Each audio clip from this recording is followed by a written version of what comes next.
Good morning once again. I welcome you all to another episode of eureka moment. और जैसा कि मैंने पिछली बार आपसे शेयर किया था कि हम लोग एक सीरीज़ में हैं जहां पर हम टेम्परामेंट और पर्सनैलिटी की बात कर रहे हैं। पिछले एपिसोड में हमने ये जाना कि टेम्परामेंट्स है क्या और इसको अंडरस्टैंड करना क्यों ज़रूरी है। आज के एपिसोड में we are going to discuss कि इसका बेस क्या है, इसकी हिस्ट्री क्या है और क्या क्या चेंजेस हुए इसके अंदर for the last couple of centuries, और आज हम कहाँ खड़े हैं टेम्परामेंट्स को लेकर। तो सबसे पहले मैं आपसे शेयर करता हूँ कि टेम्परामेंट स्टडीज़ हैं क्या। ह्यूमन बिहेवियर को समझने के लिए शुरू से बहुत क्यूरियोसिटी रही है। हर इंसान समझना चाहता है, हर व्यक्ति जानना चाहता है कि मैं क्या हूँ और सामने वाला क्या है। हर कोई इसमें इंटरेस्टेड है और इसके ऊपर बहुत से बिहेवियर साइकोलॉजिस्ट भी काम कर रहे हैं। दुनिया भर में इसमें काम हो रहा है। लेकिन इन सब का बेस कहाँ से आया?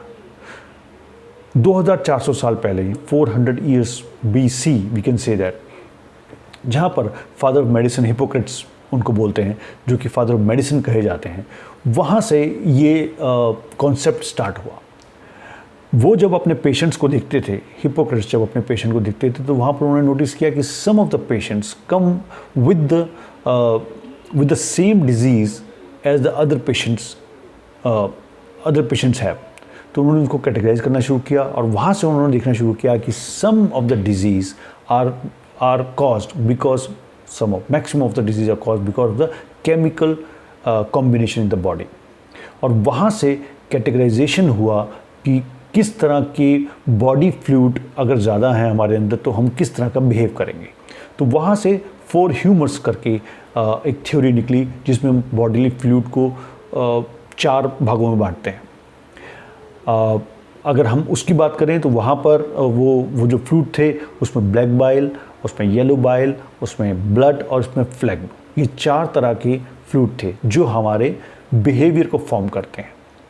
उस थ्योरी में इन बिहेवियर्स इन फ्लूइड की वजह से हमारी बीमारियां होती हैं, हमारे डिजीज़ होते हैं और इन्हीं की वजह से हमारे मूड शिफ्ट होते हैं और हमारे बिहेवियर बनते हैं। बट वो 2400 साल पहले था। उसके ऊपर बहुत काम हुआ और इसकी पूरी हिस्ट्री आपको नीचे लिंक में मिल जाएगी। आपको हमारे research portal know your true self research academy के अंदर आपको इसके बारे में कंप्लीट इन्फॉर्मेशन मिलेगी and you can do your homework. Because ये सारा काम इस सारी अंडरस्टैंडिंग आपको खुद जब तक आप खुद नहीं लेंगे आपको इसका कंप्लीट बेनिफिट नहीं मिल पाएगा। पिछले 2400 सालों में जो इसमें बदलाव आया वो ये कि बहुत बार इसके ऊपर रिफाइनमेंट्स हुई, बहुत सारे काम हुए और प्रेजेंट बेस में लेकर more than 30 systems are going on जो कि बिहेवियर स्टडीज़ के ऊपर काम कर रहे हैं। और उसमें से बहुत फेमस सिस्टम्स हैं जो कि बहुत बड़ी बड़ी कंपनियों में हम इसको यूज़ होता हुआ देखते हैं। बहुत बार हम करियर ऑप्शंस के जब करियर काउंसलर के पास जाते हैं तो वो यूज़ करते हैं और असेसमेंट हर जगह पर आजकल यूज़ होता है। और असेसमेंट का जो बेस है वो कोई ना कोई एक बिहेवियर थ्योरी है जो ये समझना चाहती है कि आखिर जिस इंसान को हम हायर कर रहे हैं या जिसका करियर आगे डेवलप होने वाला है, आखिर उसका इननेट बिहेवियर ट्रेट क्या है। उनमें से कुछ के नाम मैं आपके साथ शेयर करना चाहता हूं जो कि बहुत फेमस हैं। MBTI, जिसको मायर ब्रिग टाइप इंडिकेटर बोलते हैं, ये बहुत फेमस है, जो कि पर्सनैलिटीज़ को चार कॉम्बिनेशन में देखता है। एनिग्राम बहुत इंपॉर्टेंट है जो कि 9 तरह की पर्सनैलिटीज़ को देखता है। उस तरह से थॉमसन प्रोफाइलिंग है, जौहरी विंडोज़ है, बहुत कुछ ऐसा है जो कि इस बिहेवियर से या उससे रिलेटेड चीज़ों के साथ काम कर रहा है। तो जैसे मैंने आपसे कहा 30+ सिस्टम्स है। What I have found that I have not studied, I can say that, but I have gone through many of the systems. What I have found, they are very, very complicated. आम इंसान की समझ में बहुत समझ के हिसाब से बहुत complicated है. So what I had tried, I was looking for something which is easy to understand, which is like जिसको अगर मैं किसी 10 साल के बच्चे को समझाना चाहूँ तो वो समझ जाए उस चीज़ को। मैं किसी ऐसी चीज़ की तलाश में था और मुझे वो चीज़ मिली जहाँ पर इन टेम्परामेंट्स को बहुत ही सिंपलिस्टिक वे में सामने रखा गया और जिसको हम जब मैंने शुरुआत की थी 8 घंटे की वर्कशॉप के बाद जो पार्टिसिपेंट थे उन्होंने उस चीज़ को अप्लाई करना शुरू किया, उन्होंने उस चीज़ को समझना शुरू किया and from the next day they started observing their temperaments and started observing the world around. So it is so easy and simple. जो भी मैं आज आपसे बात करूँगा या जिस सिस्टम की मैं बात करूँगा या जिस ऑब्जर्वेटरी सिस्टम को कुछ रिफाइन मैंने किया है और कुछ उसके अंदर जो मैंने उन सिस्टम से लिया है जो कि ईजी हैं टू अंडरस्टैंड, मैं आपसे शेयर करूँगा। मकसद ये है कि हम लोग इस नॉलेज को सिर्फ किताबी ज्ञान की तरह यानी बुकिश नॉलेज की तरह ना रखें, हम इसको इस्तेमाल कर पाएँ, इसको यूज़ कर पाएँ अपनी फैमिलीज़ में, अपने प्रोफेशन में, अपने बिजनेस में, और as a individual we can use it. But मैं आपसे यहाँ शेयर जरूर करना चाहूँगा कि हर एक सिस्टम का, जो भी सिस्टम काम बिहेवियर थ्योरीज़ के ऊपर कर रहा है, उसकी अपनी एक लिमिटेशन है। चाहे वो कितना ही यूज़फुल या कितना ही फेमस क्यों ना हो, उसके अंदर कहीं ना कहीं वीकनेस है। बिकॉज हम लोग बहुत कॉम्प्लिकेटेड है, human beings are very complicated, उसको समझना इतना आसान नहीं है। लेकिन फिर भी जब हम कोशिश करते हैं समझने की, तो हमारी कोशिश ये रहती है कि हम इस हद तक समझ पाएँ जहाँ तक हम उसको समझ सकते हैं। सो जितनी भी थ्योरीज़ मैं आपसे शेयर की हैं पहले, उसके बारे में अगर आप पढ़ेंगे इंटरनेट पर जाके तो आपको समझ में आएगा कि MBTI जो कि इतना पावरफुल सिस्टम है, वो भी 60% तक एक्यूरेट है, जो ह्यूमन बिहेवियर को प्रेडिक्ट कर पाता है या समझ पाता है। But what we have done because ये सब थ्योरीज अपनी अपनी जगह पे काम करती हैं और इन सब के अंदर भी कॉन्फ्लिक्ट्स रहते हैं, तो what we have taken, but I have decided to go to the base of all this. The base of all these theories are coming from the 4 temperament theories, 400 years BC, जिसको कि आज 2400 साल हो चुके हैं हिपोक्रेट्स से। वो 4 temperament theory क्या है जो सबका बेस है, वो मैं आज आपसे शेयर करूँगा। 4 टेम्परामेंट थ्योरीज़ के अंदर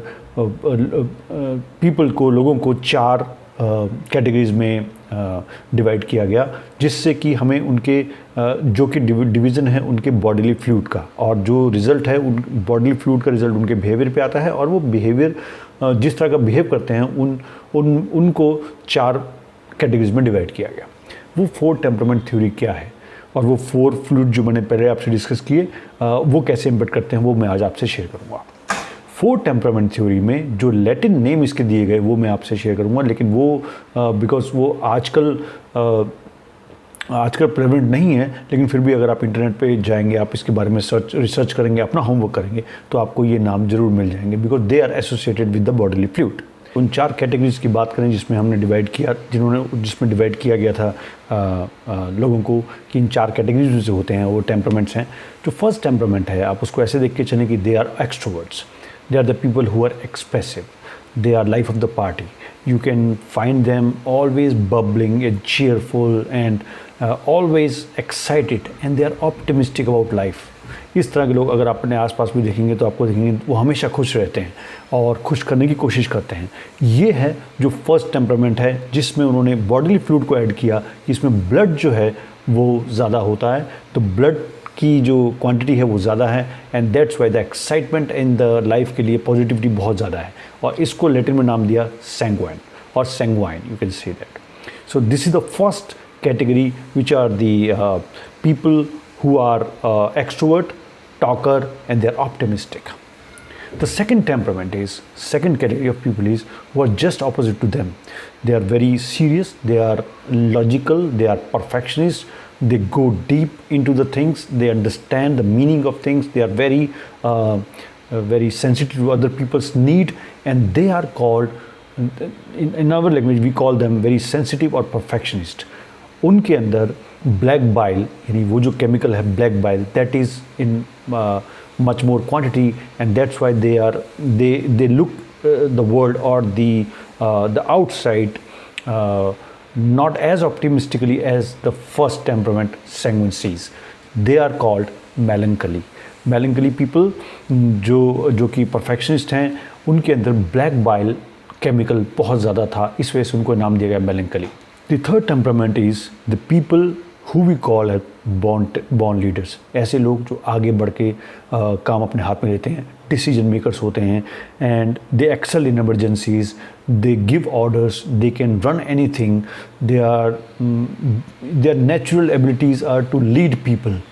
This is the third temperament. और यहाँ पर येलो बाइल जो है वो बहुत ज़्यादा क्वांटिटी में है, इस वजह से उनका टेम्परामेंट अग्रेसिव होता है, और these people are called choleric in the Latin language. The fourth temperament, I'm giving you the brief only, the fourth temperament is just the opposite of the third one. these are the people who see life as a in a very balanced manner. They are cool, calm, collected. They are very happily reconciled to life, and they want the status quo to be maintained. They are very good administrator, बहुत अच्छे administrator होते हैं और life को बहुत simple तरीके से लेते हैं, इजी रास्ते ढूंढते हैं. और वहाँ पर फ्लेग्म यानी फ्लेग्म की क्वांटिटी बहुत ज़्यादा होती है. That's why this calm nature is there and they are called phlegmatic. So these are the 4 temperament brief जो मैंने आपको दिया. अगले एपिसोड में इन टेम्परामेंट्स, हर एक टेम्परामेंट्स के बारे में हम उनके कैरेक्टरिस्टिक्स, उनकी स्ट्रेंथ, उनकी वीकनेस के बारे में जानेंगे.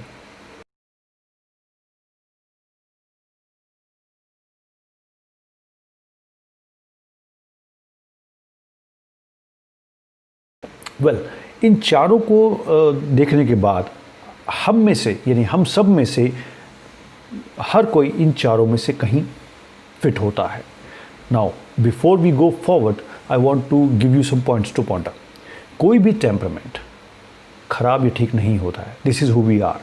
किसी भी टेम्परामेंट के अंदर कुछ ज़्यादा खासियत नहीं है या कुछ ज़्यादा वीकनेसेस नहीं है.